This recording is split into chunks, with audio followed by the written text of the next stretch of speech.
Naghiusang pamilya sa mga batang nabakunahan og dingbaksya og usa sa mga biktima sa pagkalunod sa usa ka barko 11 ka tuig nang nakanabay. Mimarcha sila sa kadalanan subay sa panawagan og hustisya. Ang detalye ni Nico Serino.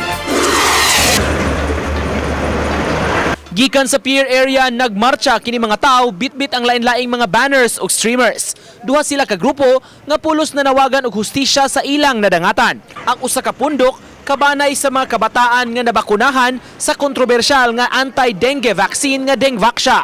Gipakita pa nila ang itsura sa pipila ka mga kabataan nga mitaliwan nga sa ilang pagtuo ang bakuna ang nakaingon sa kamatayon. Makuha lang na mo ang hustisya sa mga anak nga magtagaan og katarungan ba. Ang pagkamatay ganyan kay murag sakit mongod paminawon nga inato lang kakalit. Nababahala na po ang VACC at saka ang Public Attorney's Office. Usasab sa giduaw sa grupo ang Kimonda Building o Cebu City Hall of Justice.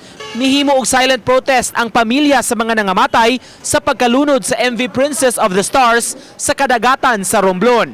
Ugma ilang itimaan ang ika-11 ka tuig nga anibersaryo sa maong panghitabo. Nang hinaot sila, mupakanaog-naog desisyon ang korte sa Subo sa kaso nga gipasaka sa mga kabanay batok sa tagduma sa barko. Ang dinadasal ngayon ng mga kamag-anak na tapusin na kasi 11 year na. Ngayon, may mga kamag-anak tayo na nawala na, mga ama, ina, kapatid, yun ang inaano nila na mapabilis ang desisyon ngayon. Uban ni Godfrey Relien, Nico Sereno, Balitang Bisdak.